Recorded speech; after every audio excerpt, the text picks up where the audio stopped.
Dicen que la curiosidad no mató al gato, fue la duda. La curiosidad nos empuja a investigar y al investigar nos ofrece la posibilidad de saber. Y para saber hay que hacerse muchas preguntas, como por ejemplo, ¿es eso cierto? Y esto, ¿es eso cierto?, es el título del nuevo libro de Alberto Granados, con el cual es un placer poder charlar un ratillo aquí en Periodista Digital. Alberto, bienvenido a Periodista Digital. ¿Qué tal? ¿Cómo estáis?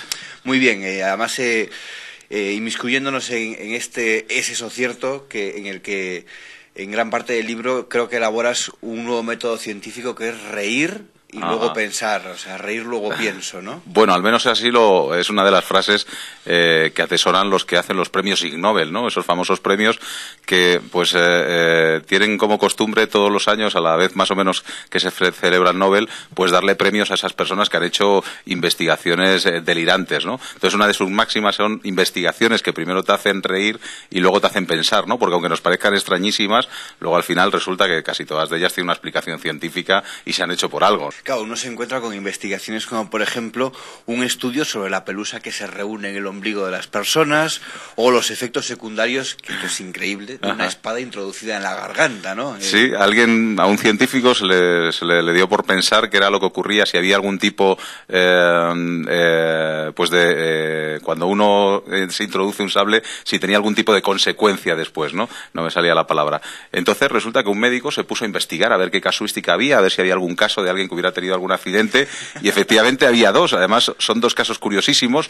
Uno de ellos es de un tragasables que te llevaba un loro en el hombro dentro de su espectáculo. Entonces el loro le distrajo y entonces ¡pum!, se hizo daño al introducirse el sable. Y luego la otra era una bailarina que utilizaba también baile de este árabe y demás, y entonces pues alguien le fue a poner dinero en la falda, se despistó y terminó también con una herida. Pero bueno, en este caso además cuando les dieron el premio a estos científicos, a estos médicos, estuvo muy bien porque se llevaron un tragasables de verdad auténtico y estuvo haciendo ahí una exhibición en esto que ya se ha convertido pues en algo de hilarante, porque incluso van premios Nobel a la ceremonia, claro, o sea que se lo pasan fenomenal. Una bomba cuyo efecto es convertir en homosexuales a los soldados del ejército contrario. ¿Es eso cierto?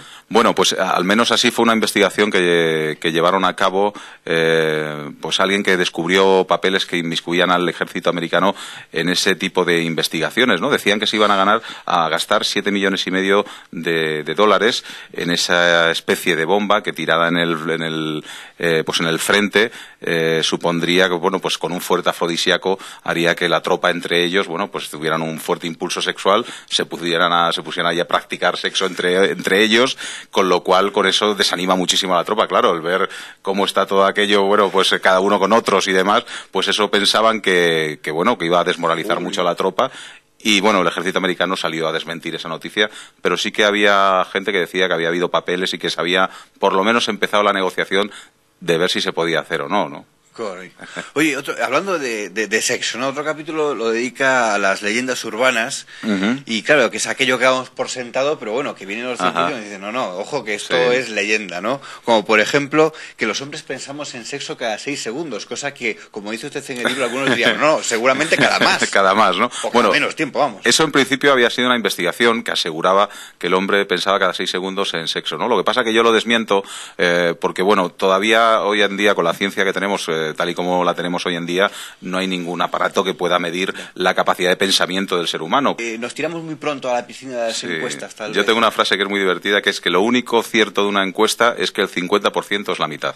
O sea que quitando eso, es lo único cierto que hay en una encuesta. Muchas veces alardeamos o argumentamos en torno, no, porque usamos solo el 10% de nuestro cerebro, ¿no? Que es otra de las cosas que también se ha desmontado. Sí, ¿no? Había muchas veces, yo creo que esto más a lo mejor por magos, parapsicólogos y tal, que nos daban a entender que solo utilizábamos ese 10% del cerebro, ¿no? Asegurándonos que si solo utilizamos ese 10%, ¿qué sería de lo que puede llegar el ser humano a realizar, ¿no? Con entra la telepatía. Claro, todas esas, pero al final nada, los estudios científicos demuestran que el ser humano está utilizando, constantemente casi el 100% de su cerebro. Han usado la ciencia para hacer cosas los doctores muerte, ¿no? Sí, pues mira, teníamos el ejemplo más claro, por ejemplo, de Joseph Mengele, ¿no? aquel militar nazi que, bueno, durante mucho tiempo estuvo asesinando gente, haciendo las máximas aberraciones en los campos de concentración nazi, y otros 24 médicos que fueron también juzgados en esos famosos juicios de Nuremberg, ¿no? Que se les acusó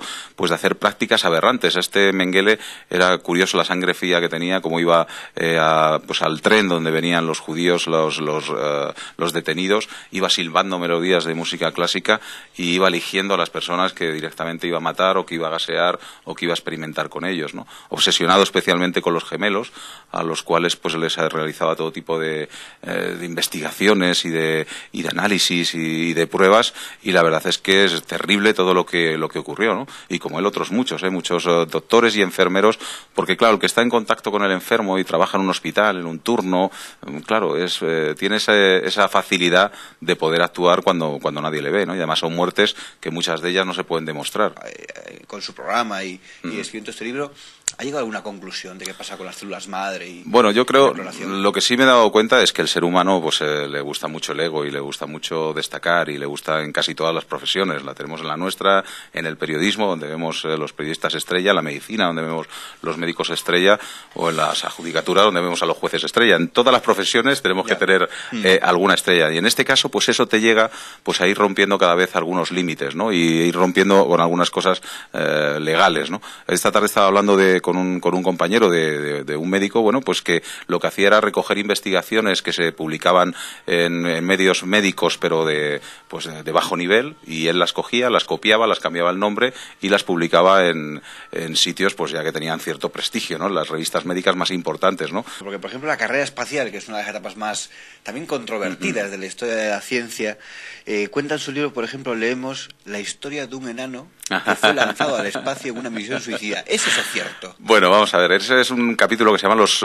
cosmonautas fantasmas, que son, bueno, pues rumores que llegaron a correr con la carrera espacial, porque obviamente el pueblo ruso tenía que inventar, no solo el pueblo ruso, sino, bueno, todo el mundo que estaba siguiendo esa carrera desenfrenada se empezó a preguntar cosas y a correr rumores, ¿no? Bueno, esto fue una sonda que mandó Rusia tiempo después de que se descubriera la Luna. A los pocos meses, bueno, pues se quería seguir apuntando tantos, ¿no? Rusia, hasta que llegó el hombre a la Luna, había sido el auténtico líder en esta carrera espacial, porque fue el que hizo todo absolutamente, el que primero mandó la primera nave, el que mandó al primer humano al espacio, el que mandó al primer ser vivo, el que mandó a la primera mujer. Se iban apuntando todos los tantos.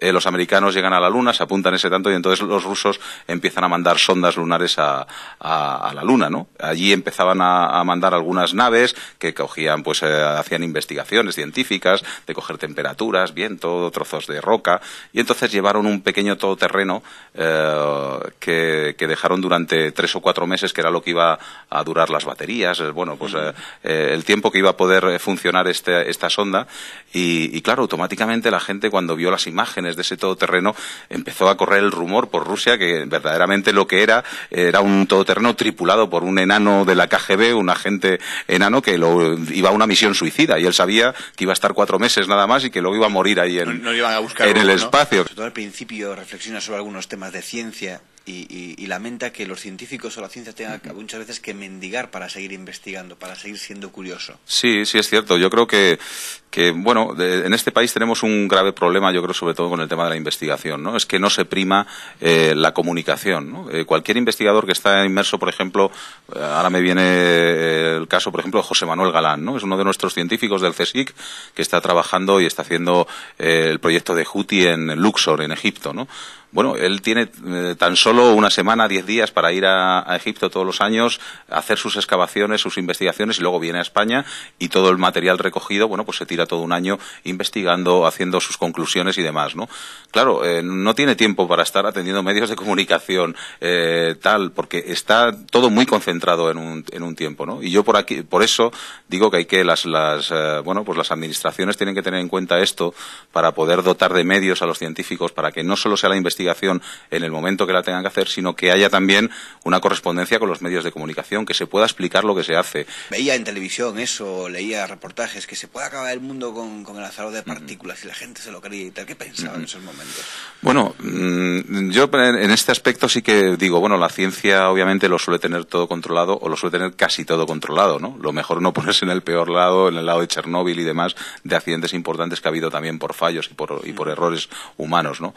Yo siempre suelo puedo estar tranquilo porque sé que hay mucha gente investigando y mucha gente haciendo su trabajo muy serio para que todo esto vaya adelante, ¿no? Yo, vamos, lo tengo demostrado que cuando alguien explica ciencia y lo explica de una manera distendida, y bueno, pues amena, al final la ciencia gusta. Y todos en el fondo somos muy curiosos. Y fascina, ¿no? Desde Porque luego. te explican bien una cosa de ciencia y tú, ¿eso es cierto? Sí, es cierto, es verdad. Alberto, muchas gracias por estar con nosotros aquí en Nada, Digital. ha sido un placer y gracias también a vosotros por ser un poquito curiosos.